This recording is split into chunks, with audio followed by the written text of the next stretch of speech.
자, 로마서 16장 우리가 말씀을 쭉 보면서 지난주부터 이제 마지막 인사말 끝마침의 인사말 살피고 있는데, 그 중에서도 16장에서 꽤 많은 부분에 이 사람들을 소개하고 있잖아요. 그리고 소개하면서 이 사람들을 문안하라 이렇게 연결해가고 있습니다. 우리가 이제 이 바울의 소개하는 의도, 그리고 바울이 소개하는 사람들이 어떤 사람인지를 조금 배워볼 필요가 있겠다. 우리가 지난 시간에는 베베에 대해서 배웠잖아요. 그리고 오늘은 굉장히 유명한 바울의 동역자죠, 브리스가와 아굴라에 대해서 우리가 생각해 보도록 하겠습니다. 일단 3절 말씀에 보면 너희는 그리스도 예수 안에서 나의 동역자들인 브리스가와 아굴라에게 문안하라 그랬어요. 일단은 그리스도 예수 안에서 나의 동역자, 이렇게 브리스가와 아굴라를 소개하고 있잖아요. 동역자라는 말이 슈네르구스라는 헬라어입니다. 근데 이게 뜻이 뭐냐면 함께 일하는 사람 혹은 돕는 사람을 뜻해요. 그러니까 바울 서신에서 이 말이 그래도 슈네르구스라는 이 동역자라는 말이 꽤 많이 나옵니다. 여기저기에. 바울이 이 브리스가와 아굴라에 대해서 이 말을 쓴 이유가 있겠죠. 이 브리스가와 아굴라는 엄밀하게 얘기하면 이방인이에요. 유대인이 아닙니다. 유대인이 아닌 이방인인데, 이방인으로서 바울의 선교 사역을 정말 열심히 돕고, 그리고 초대교회의 명성이 그래도 꽤 자자했던 사람들입니다. 그런데 바울이 이 사람들이 가지는 한계점이 있을 거 아니에요. 왜냐하면 이방인이기 때문에 가지는 한계점. 유대인들 입장에서는 우리가 복음의 원조인데 굳이 내가 저 이방인들한테 배워야 돼? 할례 받지 않은 사람들한테 배워야 돼? 이런 불만이 있을 수가 있단 말이에요. 그때 바울이 이 브리스가와 아굴라를 그의 동역자로 소개함으로써 그들이 하나님 말씀을 전하거나 그들이 하나님 말씀 가운데 동역할 때 그들의 권위를 같이 올려주려는 그런 의도가 다분히 담겨져 있다, 이렇게 볼 수가 있는 거죠. 예를 들면 어떤 사람이라는 A라는 사람이 있어요. 근데 잘 몰라요, 여러분이 어떤 사람인지. 그런데 이 사람을 누군가에게 소개할 때 이 사람 누구 친구예요, 혹은 누구랑 같이 일하는 사람입니다 라고 얘기하면 여러분들이 그 사람에 대한 평가가 정리가 될 거 아니에요. 그렇죠?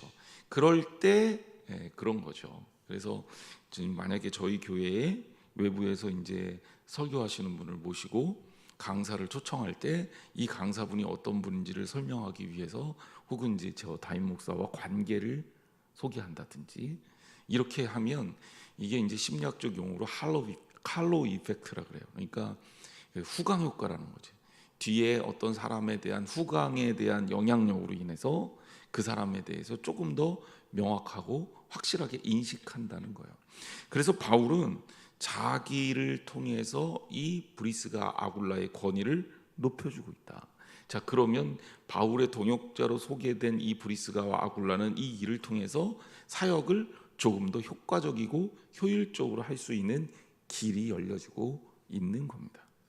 굉장히 중요하죠. 또 하나는 바울이 여기에서 동역자라는 말을 씀으로써 가지는 또 하나의 우리에게 주고 있는 의미는 뭐냐?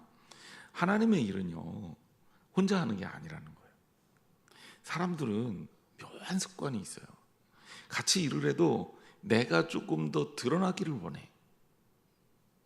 그래서 그렇게 뭔가 장이 되고 싶고 앞자리에 이름을 올리고 싶고 그런가 봐요. 그래서 그런 거에 참 민감해요. 주보에 이름 들어가는 순서, 지금 우리 가나다 순으로 쫙 다 바꿨잖아요. 담임 목사도 중간에 들어가요. 예. 헌금 할 때 호명하는 순서, 혹은 이런 거 아무것도 아닌 것 같은데 그 이름 들어가는 순서 하나 잘못됐다고 굉장히 어렵게 하는 경우를 봤어요. 물론 의미가 없는 건 아니니까 중요할 수는 있겠죠. 누가 먼저 권사가 되고 누가 먼저 집사가 됐는지, 나이가 누가 위인지, 우리 교회 누가 먼저 왔는지 이런 거 있잖아요. 중요할 수 있겠죠. 심지어 목사님들이 이제 가끔 이제 요즘 코로나 때문에 거의 못 갔는데 다음 주에 아마 저희 지방에서도 부산으로 가는 것 같아요. 저는 강의 일정이 있어서 참가는 못 하는데 이제 얘를 버스를 대절해서 버스를 타면 가끔 어른 목사님들이 저 어렸을 때 그랬어요. 아주 초짜 시절에 여기 버스에 타면 연급 순으로 앞에서부터 쫙 타래요. 목사님들이 연급이 있거든. 목사 된 순서. 그거 어기면 큰일 납니다. 물론 이제 반 농담식으로 하신 거예요. 그 뭐 거의 의미를 둘 필요는 없겠지만 사람이 그런 거에 이렇게 민감하단 말이에요. 그런데 바울은요, 내가 하나님 일을 했을 때 이 하나님 일을 나 혼자 한 게 아닙니다 라는 거를 은연중에 이렇게 얘기하고 있는 거예요. 나를 진짜 도왔던 분들은 이런 분들이고 이분들이 나보다 더 많이 애를 쓰셨습니다. 그러니까 이게 얼마나 아름다운지 몰라요. 왜? 이 일을 통해서 사역자가 점점 더 늘어나는 거예요. 우리 교회 교인들도 조금 이런 것들에 대해서 조금 인지를 잘 했으면 좋겠어요. 예를 들자면 저는 담임 목사 혼자만 목사다 이렇게 주장하는 거는 아니라고 생각해요. 담임 목사 혼자 목회를 다 할 수가 없습니다. 주위에서 돕는 분들이 있어야 돼요. 부교육자들이 있어야죠. 전사님들이 있어야 되죠. 이 분들이 같이 동역하는 거예요. 제가 목회적 의도를 가지고 어떤 일을 할 수는 있어요. 그렇지만 그 일을 제가 혼자 무조건 잘할 수는 없어요. 평신도들의 도움도 필요합니다. 우리 장로님들이 옆에서 도와주지 않으면 교회 안에서 일을 제대로 해낼 수가 없어요. 권사님들이 도와주지 않으면 교회 사역이 제대로 이루어지지가 않아요. 여러분 어떻습니까? 하나님 일은 혼자 하는 게 아니에요. 그러니 혼자만의 이름이 드러나서 누구누구의 교회 이렇게 알려지는 것은 저는 좋지는 않다고 생각해요. 진짜 중요한 것은 하나님이 높아져야 되는 거고, 그리고 만약에 누군가에게 알려진다면 우리가 함께 그 일을 감당했다는 것이 알려져야죠. 그리고 실제로도 그렇게 하나님의 일은 함께 하는 겁니다. 여러분들이 어쩌면 우리 성도들이 이 자리에 와서 앉아 있는 것 또한 하나님의 일을 하는 거예요. 함께 예배하고 함께 찬양하며 함께 말씀을 나누는 것도 하나님의 일을 감당하는 거란 말입니다. 왜? 하나님의 일은 믿는 자들의 신앙적 성숙도 하나님의 일이에요. 좋은 목회자를 키워서 이 한국 교회에 좋은 목회자들을 배출하는 일도 굉장히 중요한 일이에요. 그러니까 여러분들이 우리 전사님들, 우리 부목사님들 하나님 일 잘해서 좋은 목회자가 되도록 여러분들이 기도해주고 후원해줘야 돼요. 한 사람이 정말 많은 일을 할 수 있거든요.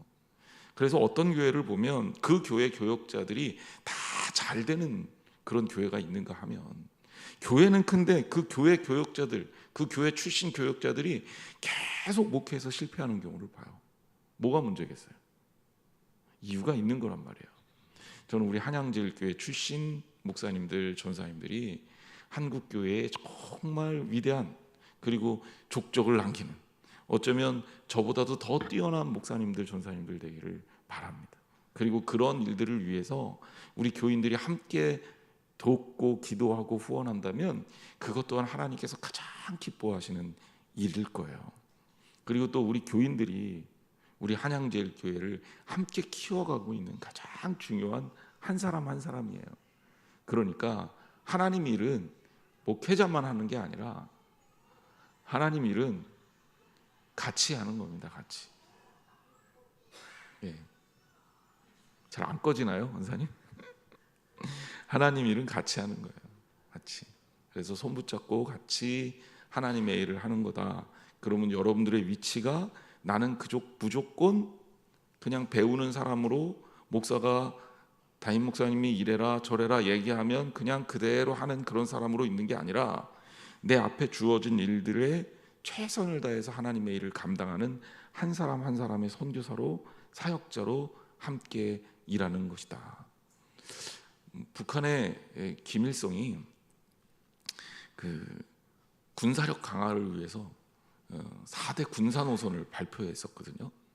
저는 이제 다른 거는 잘 기억이 안 나고 저 4대 군사 노선 이거를 외웠던 기억이 있는데, 이게 뭐 그 나라가 좋은 나라도 아니고 김일성이 정치를 잘한 사람도 아니고 독재자에 불과하고, 그리고 아직까지도 우리나라에 정말 많은 아픔을 줬던 그런 어떤 사람이지만 4대 군사 노선을 생각해 보면 이런 거는 의미가 있는 것 같아요. 전군의 간부와, 네?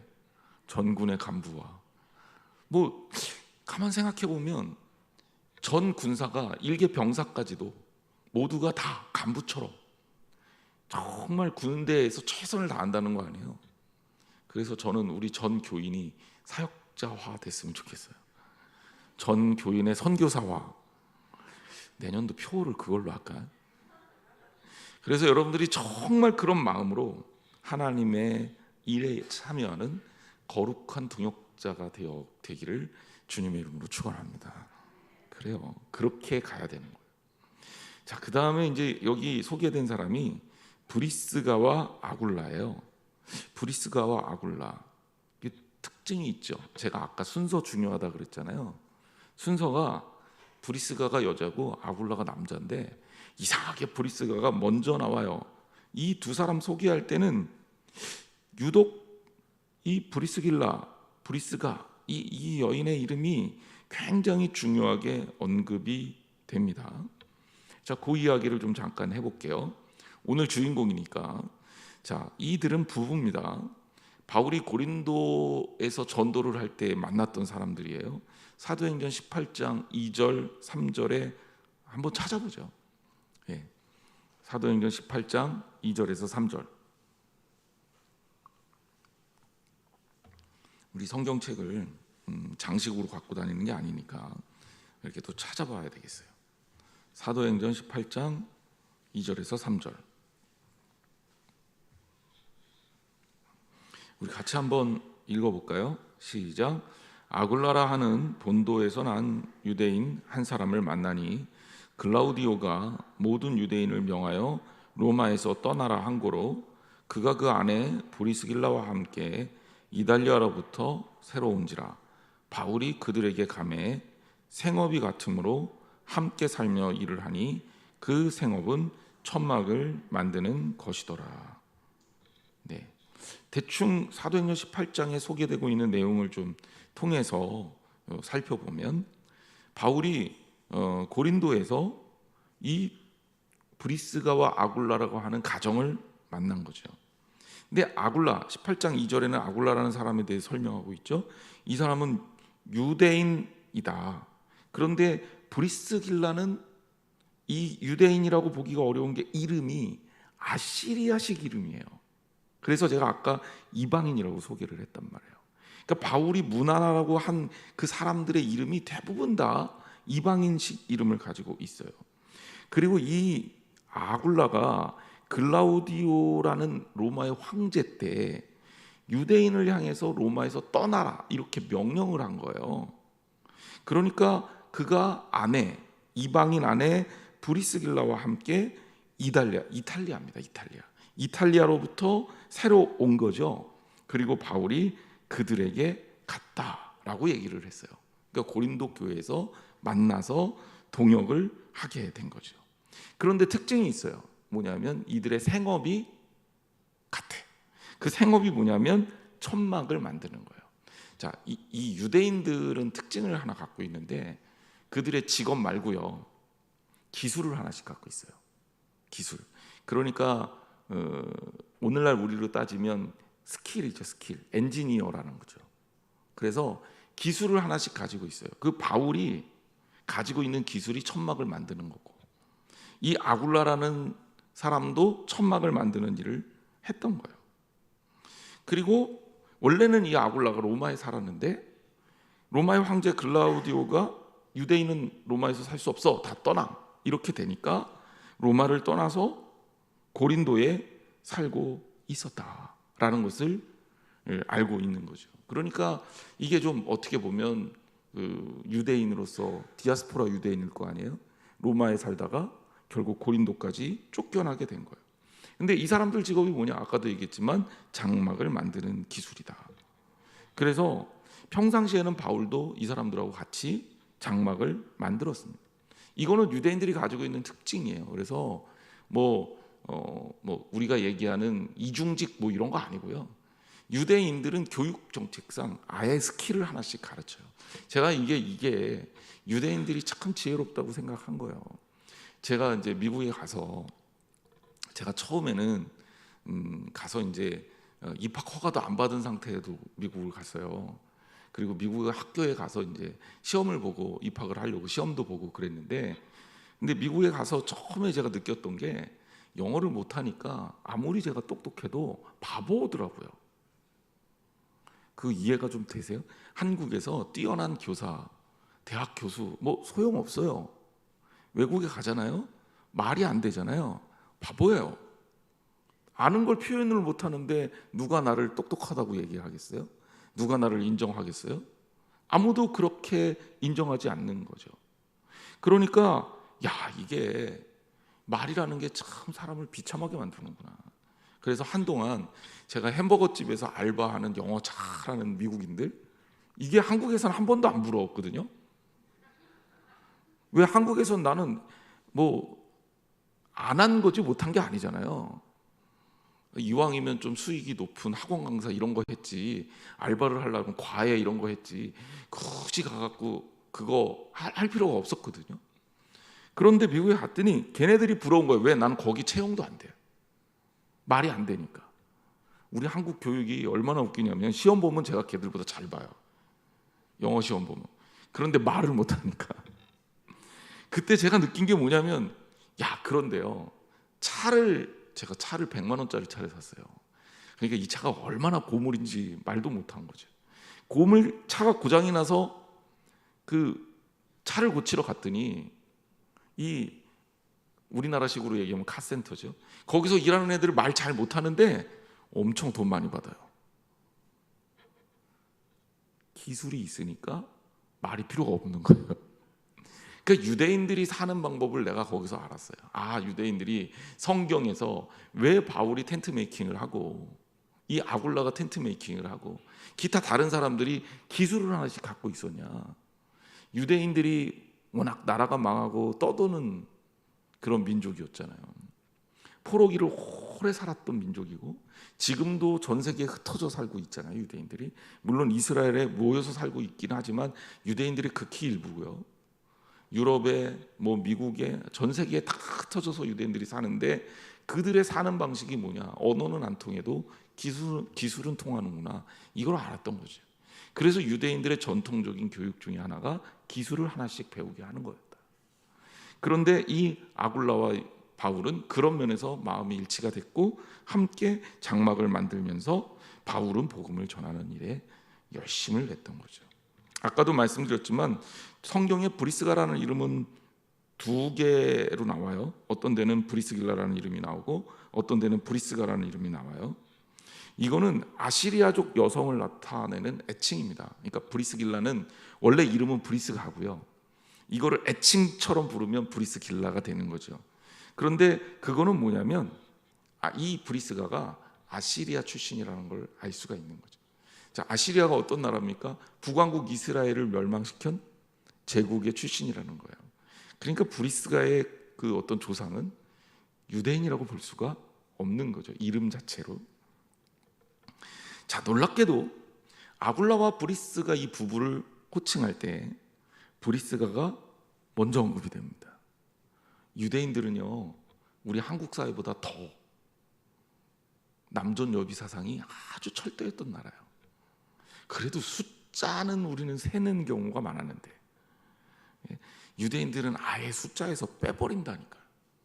3,000명을 먹이고 5,000명을 먹이고 이런 기적에서 다 어린아이와 여자는 뺀 숫자예요. 이스라엘 민족이 출애굽을 할 때 장정만 60만 이렇게 언급했어요. 여인과 노인 아이는 뺀 숫자예요. 숫자의 세지를 않을 정도니까 여인에 대한 인식이 어땠는지를 우리가 금방 알 수 있는 거죠. 그런데 바울이 브리스가를 전면에 배치합니다. 초대교회의 논쟁거리가 하나가 어떤 게 있냐면, 지난주는 제가 집사에 대한 얘기를 했죠.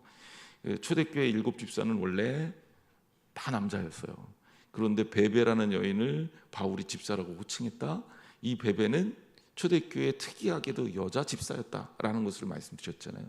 그러니까 여자 집사까지는 가능하지만 여자 사도가 있느냐, 이거는 아직도 논쟁거리입니다. 여자 사도는 이게 없다라고 주장하는 쪽이 조금 더 많아요. 이제 다음 뒷면에 다음 시간에 또 그 부분을 언급할 건데, 그만큼 이 여인에 대한 대접이 제대로 이루어지고 있지 않는 시대에서 브리스가를 아굴라보다 먼저 언급을 하고 있다. 이거는 브리스가가 어떤 인물인지를 암묵적으로 반증해주고 있는 겁니다. 굉장히 대단한 거예요. 남편 아굴라보다 신앙적으로 더 성숙했다. 유대인인 아굴라보다 아시리아족 여성인 브리스가가 더 신앙적이었다. 하나님에 대해서 더 신실했다. 이런 것들을 보여주고 있는 거죠. 심지어 사도행전 18장 23절에서 26절에 보면요, 이 브리스가와 아굴라 부부가 아볼로는 굉장히 이론적인 기독교를 믿고 있었어요. 그런데 믿음의 도에 대해서 교리를 가르치고 있어요. 그러니까 굉장히 뛰어난 평신도 사역자였다는 것을 우리가 알 수 있는 겁니다. 그리고 브리스가와 아굴라는 바울의 선교 여행에 동행해서 에베소까지 갔고, 아예 거기서 바울의 목회 사역을 돕고, 황제가 사망하자 바울이 로마서를 베베의 편으로 보낼 때 로마에 같이 돌아갔던 것으로 추정하고 있습니다. 자, 이 정도면 이 브리스가와 아굴라의 배경에 대해서 알 수 있는 거죠. 게다가 한 가지 더 덧붙이자면, 브리스가와 아굴라는 굉장히 경제적으로도 유복했다라는 것을 알 수가 있어요. 그의 집을 예배 처소로 활용을 했는데요, 그 예배 처소로 활용하는데 충분히 넉넉했던 것으로 보입니다. 그러니까 살기도 잘 산 거예요. 여러분, 우리가 무엇을 얻고 재산을 누릴 수 있다면, 반복해서 늘 하는 얘기지만, 이 부자가 된다는 것에 대해서 여러분들이 그게 뭐 마음에 찔림을 받거나 문제가 있거나 이렇게 생각하면 안 되는 거예요. 여러분, 충분히 하나님 안에서 내가 가진 걸 누리는 것은 주님께서 주시는 축복이다 말씀드렸잖아요. 하지만 한 걸음 더 나아가서 그 부의 목적은 우선적으로 하나님을 위해서 쓰여지고 드려져야 된다. 이 브리스가와 아굴라는 바로 그러한 일들을 잘 감당했던 것으로 보입니다. 그래서 바울은 이들을 문안하라 이렇게 가르쳐요. 그래서 나의 동역자들인 브리스가와 아굴라에게 문안하라 이렇게 가르칩니다. 자, 문안이라는 것은 아스파사스테라는 단어입니다. 이거는 그냥 일반적인 인사예요. 그런데 여러분 생각해 보세요. 서로가 서로를 잘 몰라요. 잘 모르는데 문안하라 그러면 얼마나 어색하겠습니까? 그래서 보통 우리가 미팅 나갈 때도 미팅 주선자가 나가서 만나게 해주고 빠지잖아요. 안 해보셔서 잘 모르시겠지만, 물론 요즘은 이제 시대가 이게 서로 만나는데 별로 그렇게 부끄러워하는 그 부담이 별로 없어서 그냥 약속 장소 자기들끼리 정해서 만나고 주선자는 아예 안 가는 경우도 있지만, 그래도 제 기억 속에 이렇게 보면 늘 누군가가 주선이 돼서 만나게 하고 빠졌던 것 같아요. 저도 누군가를 소개해 본 경험이 있고. 이게 문안이라는 것, 이건 그냥 가벼운 인사 정도만 하라는 게 아니라 실제적으로 서로 가족으로 인정해라 라는 단어예요. 그러니까 로마 교인에게 이 브리스가와 아굴라는 가족으로 받아들여지고 서로 한 가족으로 인정해라 라는 거죠. 여러분, 그런데 피 한 방울 안 섞인 사람들이 예수 그리스도를 믿는다는 이유만으로 한 가족이 되는 그런 어떤 역사를 만든 거예요. 초대교회 교회의 특징이 바로 이런 거예요. 우리는 교회들끼리도 거리가 있잖아요. 다른 교회 교인들 누구라 그러면 뭐 관심이 뭐 특별하게 가나요? 그렇지 않잖아요. 그런데 초대교회 교인들은 이렇게 교인들끼리의 연대의식이 굉장히 강했던 겁니다. 그래서 이 브리스가와 아굴라를 바울이 문안하라고 하면서 로마 교회에 부탁을 하고, 사실 이 문안이라는 단어는 계속 다음 절로도 이어지고 있습니다. 자, 4절 말씀으로 넘어가겠습니다. 같이 한번 다시 읽어볼게요. 시작. 그들은 내 목숨을 위하여 자기들의 목까지도 내놓았나니 나뿐 아니라 이방인의 모든 교회도 그들에게 감사하느니라 그랬어요. 그들은 내 목숨을 위해서 자기들의 목까지도 내놓았다. 자, 이 복음을 전한다는 것이 굉장히 힘든 일입니다. 터프한 일이죠. 어렵죠. 더구나 초대교회는 그렇게 그 환경 자체가 좋은 환경이 아니에요. 선교한다 그러면 지원해주고, 선교한다 그랬을 때 사람들이 몰려와서 말씀을 듣기를 원하고, 야 크리스천이다 라고 하고 사람들이 이렇게 다 이렇게 잘해주고, 이런 환경이 아니잖아요. 요즘에서 선교학에서도 이렇게 국가를 구분해요. 그러니까 선교사들이 다 똑같은 선교 지역으로 파악하고 보내는 게 아니라, 선교에 대해서 호의적인 지역, 선교에 대해서 중립적인 지역, 선교에 대해서 적대적인 지역, 이렇게 구별하고 있어요. 예를 들자면 이런 거예요. 제가 이제 선교지 여러 군데를 방문하게 되는데, 이제 필리핀 이런 지역 같으면 선교지로서 선교사들에게 되게 호의적인 지역입니다. 그래서 필리핀 선교사들이 선교를 하는 이유로 그 필리핀의 피선교자들한테 박해받지 않아요. 환영받죠. 오히려 선교사들이 가면 뭔가 뭐라도 주니까 굉장히 좋아라 합니다.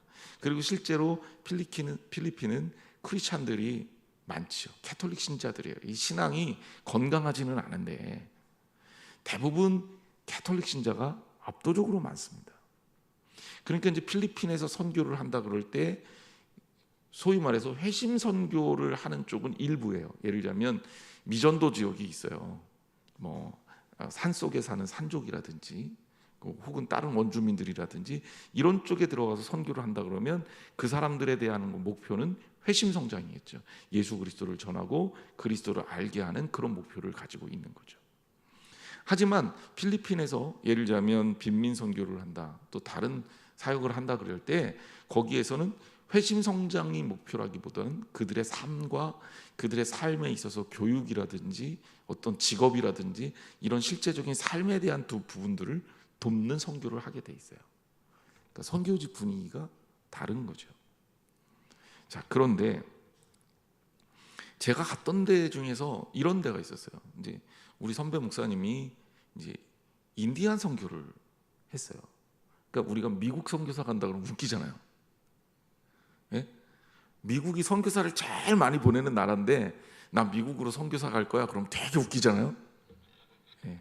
되게 웃긴데 그게 가능한 게 알래스카 지역의 알래스카 원주민들 대상으로, 그리고 이 인디언들 대상으로 선교를 하게 되면 그거는 좀 특별한 의미가 있어요.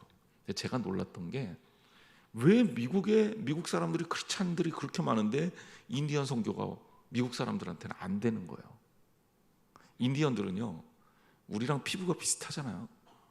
원래는 인디언이라는 말을 쓰면 안 돼요. 그러니까 오히려 네이티브 아메리칸 이런 말을 써야 되죠. 그러니까 그 지역에 원래 살고 있던 사람들이에요.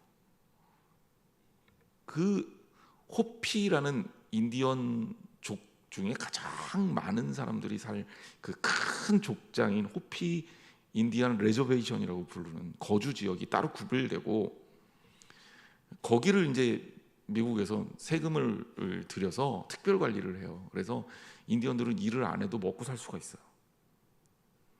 그런데 그 사람들은 하나님에 대해서 굉장히 거부합니다. 굉장히 극단적으로 부정적이에요. 왜 그러겠습니까? 초기 선교사들하고는 초기에 메이플라워 타고 미국 동부에 정착한 영국 사람들하고 인디언들하고는 사이가 좋았어요. 그 사람들은 신실하기도 했으니까 이유 없이 사람을 죽이거나 그러지 않았죠. 그래서 실제로 그들이 농사 질 때 인디언들이 와서 이 농사 짓는 것도 많이 도와주고 그랬어요. 그러니까 둘이 교제가 일어나고 뭐 추수감사절 축제도 같이 하고 막 그렇게 사이가 좋다가 문제가 되는 거는 이제 백인들이 부를 따라서 경제적 이익을 누리려고 중부, 처음에는 중부에 뭐 때문에 몰려갔냐면 중부에 농사할 수 있는 그 땅을 차지하기 위해서 막 들어갔어요. 그럼 그 땅이 원래 누구 땅이에요? 그치요. 거기서 농사 짓고 자기들끼리 잘 사는 인디언들이 있는데 니들 다 나가 그러고 쫓아내기 시작하면서 자리를 잡고 인디언들하고 전쟁을 하기 시작한 거예요. 그리고 극도로 치달은 게 이 서부 개척 시대입니다. 그러면서 인디언들이 계속 밀려나서 결국은 어떻게 되냐면 너무 척박한 땅에서 살 수밖에 없게 된 거예요. 백인들이 뭐 총 들고 와서 쏴 죽이고, 심지어 현상금 사냥꾼들이 인디언들 쏴 죽여가면서 머리가죽을 벗기면 머리가죽 2당 얼마씩 돈을 받고 팔았으니까요. 사람으로 취급을 한 게 아니에요. 그런데 그 사람들이 대부분 또 교회에 가서 예배를 드리니까 인디언들의 눈에는 저 사람들은 뭐가 되는 거예요? 하나님의 이름을 부르는데 우리를 죽이는 사람들인 거죠. 그러니까 복음에 대해서 극단적인 거부 반응을 보이는 거예요. 그 백인들이 선교를 할 수가 없어요. 백인들이 인디언에게 선교를 하라고 하면 인디언들이 자기가 백인들에 대해서 미워하는 사람들이니까 그 사람들 말을 들을 리가 없죠. 그나마 그게 가능한 사람들이 우리 한국 사람 같은 아시안인 거예요. 그래서 인디안 레저베이션 지역에는 한국인 선교사가 가 있습니다. 거기에 또 우리 감리교 신학대학 선배분 중에 선교를 하다가 순교하신 분도 계시고요.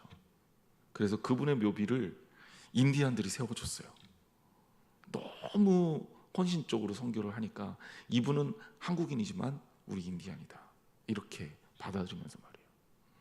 그런데 아직도 인디안들은 그 네이티브 아메리칸들이죠. 그들은 아직도 복음에 대해서 거부하고 있습니다. 아직도 주술이 있고요. 마을에 주술사가 있고요.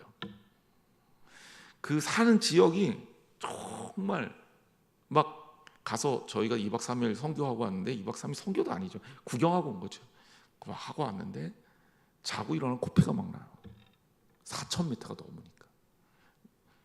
지역이 그런 지역으로 몰린 거예요. 절벽 끝에 가서 삽니다. 백인들이 쳐들어오면 그거 발견하고 방어하려고. 아직도 주술과 그리고 아직도 선교에 대해서 적대적인. 선교사님하고 지금 이제 한국에 들어와서 목회 잘 하시는 목사님인데 저희 구목 선배님이시고, 선교사님하고 같이 거기에서 이제 연말을 보내는데 아침에 딱 일어났더니 차에다가 낙서 해놓고 계란 던져서 나가라고, Go to hell, 지옥으로 나가라 이렇게 써놓고. 환경이 그래요. 그러니까 위협을 느낄 수밖에 없는 거예요. 거기에 아이들을 선교사님들이 모아놓고 돕고, 일부 크리스찬, 아주 적게 크리스찬들이 가끔 있고. 그래서 저는 거기서 진짜 신기한 사람 만났는데요, 한국 사람 만났어요. 한국인 여자 집사님. 그래서 아니 한국 사람이 인디안 레저베이션에서 어떻게 살아요? 그래서 그분 집을 방문을 했더니 옛날 한국 장 있잖아요. 이런 것들이 거기 다 있는 거예요. 그래서 너무 신기해서 물어봤더니 우리나라에 들어온 미군, 그렇죠? 인디언인데 군인의 지원해 갖고 들어왔던 미군하고 결혼을 해서 미국에 들어와서 살게 됐다 그러더라고요.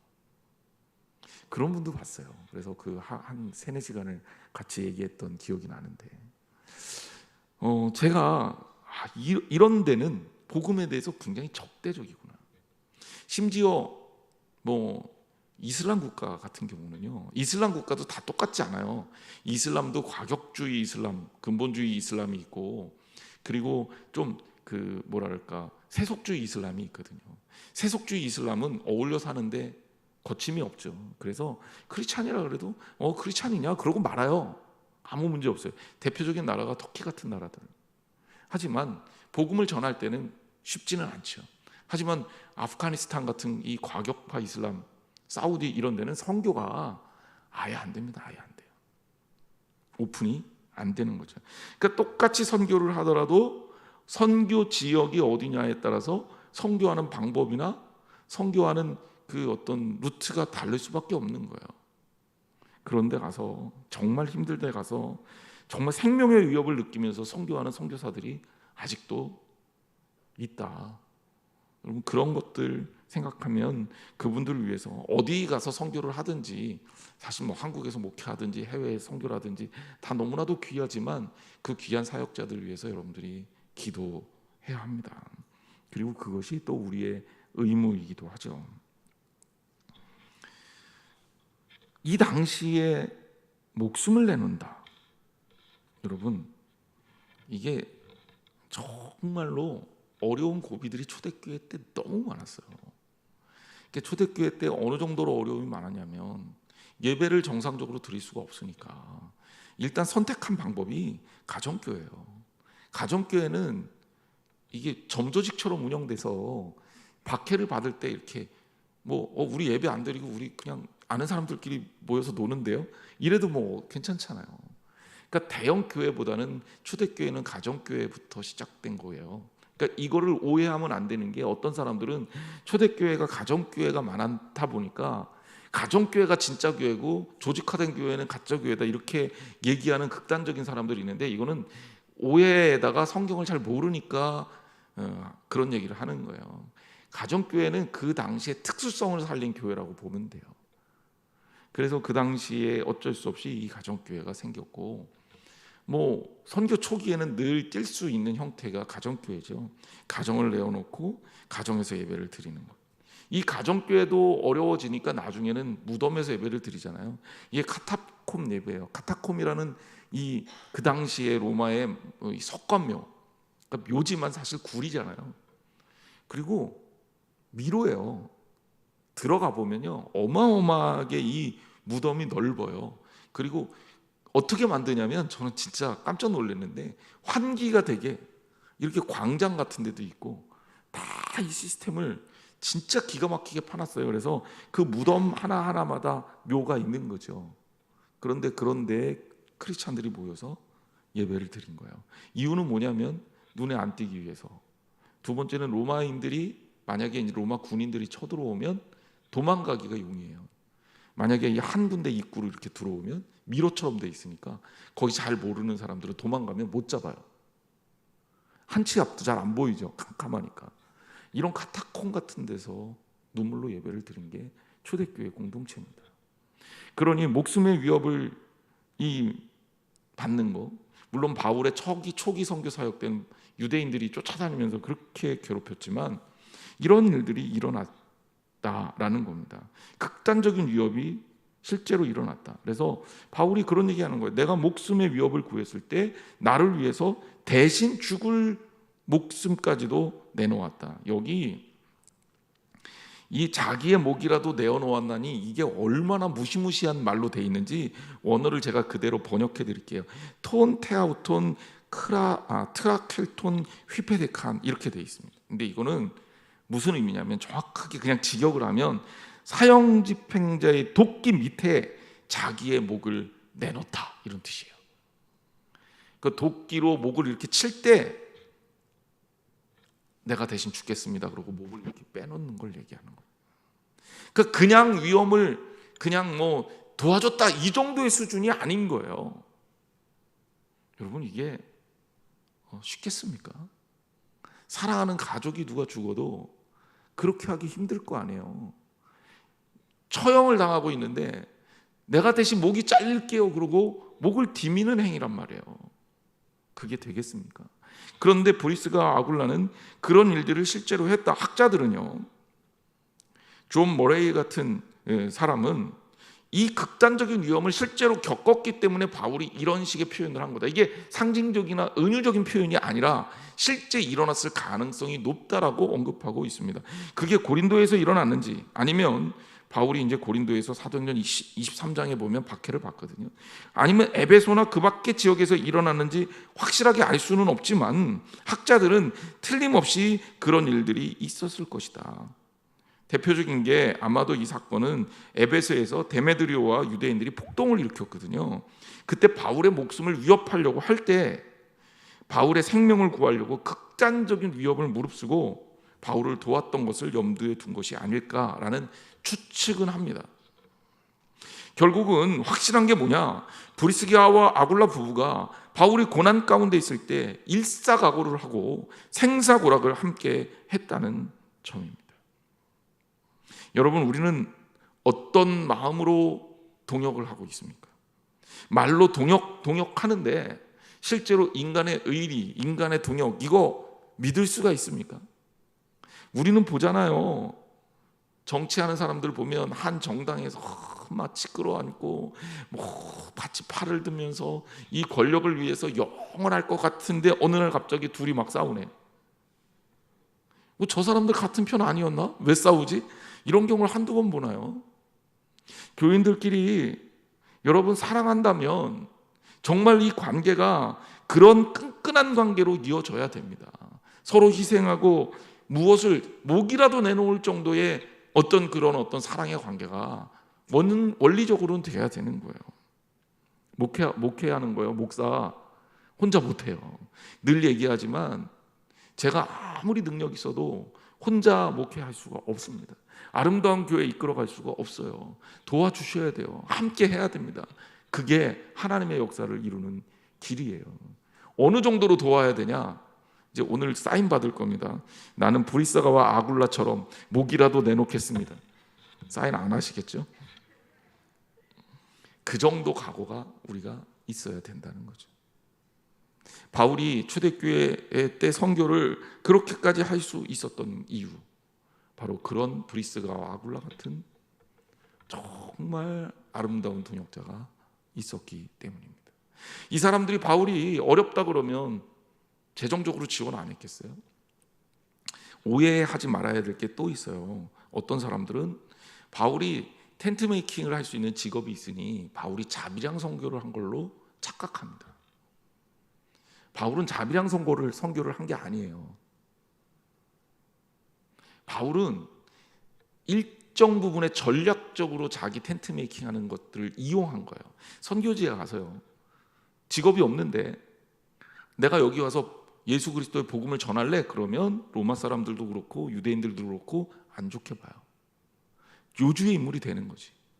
그럴 때 바울은 자기 자신이 텐트 메이커라는 직업을 딱 갖고 있으니까 나는 텐트 메이킹 하러 이 지역에 온 거야 라는 걸로 자기가 복음 전할 수 있는 기반을 만들어 놓은 거예요.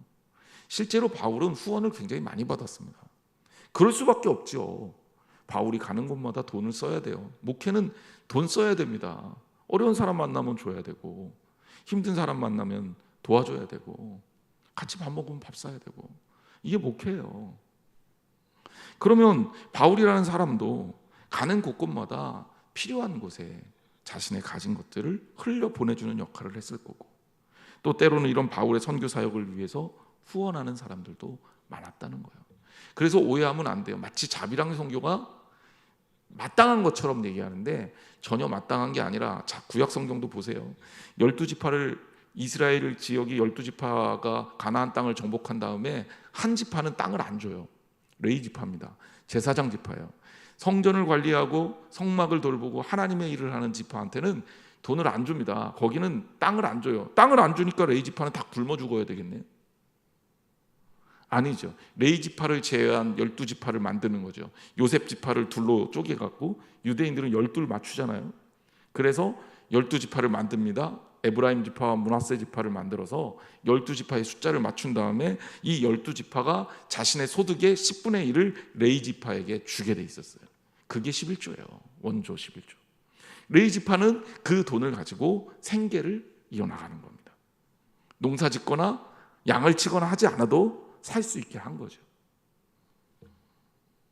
그러니까 하나님의 뜻은 하나님의 일을 하는 사람들을 후원하고 책임지게 하는 것들이 맞는 거예요. 왜? 저는 솔직히 제가 여러분들이 저한테 잘해라 이런 얘기를 하는 게 아니라, 목회를 하면서 만약에 제가 다른 직업을 가지면 목회를 잘 못했을 거라고 생각해요. 왜냐하면 올인을 해도 목회하기 힘들어요. 그런데 제가 사회생활 막 하고 지쳐갖고 돈 열심히 벌다가 하나님 말씀 딱 준비해갖고 주일날 딱 쓰는 이런 그림이 사실은 구조적으로 불가능합니다. 이게 어떻게 보면 조금 성경을 오해하는 사람들이 막 갖다 붙이는 거예요. 그래서 물론 필연적으로 어쩔 수 없이 예를 들면 자비랑 선교를 해야 되는 상황이 있죠. 경제적으로 도와주는 사람이 없고 자립이 안 되면 그럴 수밖에 없는데, 그 목회가 마치 자비랑 선교가 맞는 것처럼 얘기하는 거는, 그거는 사실은 엄청난 이 복음 전하는 것에 대한 오해다. 성경적 흐름은요 그렇게 가는 겁니다. 그래서 이 목회자를 후원하는 사람들이 있다는 게 굉장히 중요한 키가 됐고, 바울은 그 도움에 힘을 입어서 복음 전하는 일에 전념할 수 있었습니다. 초대교회 사도들이 예루살렘에서 집사를 세운 이유가 뭐예요? 기도하고 말씀 전하는 일에 전무하겠다 이거 아닙니까? 전무라는 얘기는 뭐예요? 여기에 전념하고 내가 다른 것들은 그냥 안 할래. 구제하는 일 이런 거는 집사님들이 하셔요. 나는 안 할래. 나는 말씀 전하는 일 이거 준비하고, 그리고 복음 전하는 일 이거 하고, 그리고 기도하고, 내 영성이 망가지면 안 되니까 이거에 전무하겠다. 이게 맞는 거다. 초대교회 아예 그렇게 금을 긋잖아요. 그러니까 진짜 좋은 목회자는 정말 이 하나님 말씀을 전하고 목회하는 일에 그가 가진 능력의 100%를 쏟는 사람이어야 돼요. 그게 우리 교육자들이 있지만 여러분들 딴 생각하지 말고 바로 그거에 올인해야 돼요. 전념해야 돼요. 그러지 않으면 견디기 힘들어요. 그렇게 해도 힘들어요, 목회가. 그리고 우리 교인들도 마찬가지인 거죠. 그것 위해서 기도하고 후원하고 도와야 되는 겁니다. 자, 브리스가와 아굴라 이야기의 마지막 부분은 이방인의 모든 교회도 저희에 감사하느니라 이렇게 끝이 나고 있습니다. 자, 얼마나 이 사람들의 사역이 훌륭했는지 다른 이방 지역의 다른 교회들도 브리스가와 아굴라에게 감사하는 마음을 가지고 있다. 이렇게 표현하고 있습니다. 헌신적으로 조력한 브리스가와 아굴라에 대한 바울의 존경과 경의뿐만 아니라 그들의 하나하나의 모습이 사람들에게 좋은 모델이 됐다는 거예요. 언젠가 제가 모델링이라는 단어로 설명을 해드렸던 적이 있어요. 그죠? 기억하실 겁니다.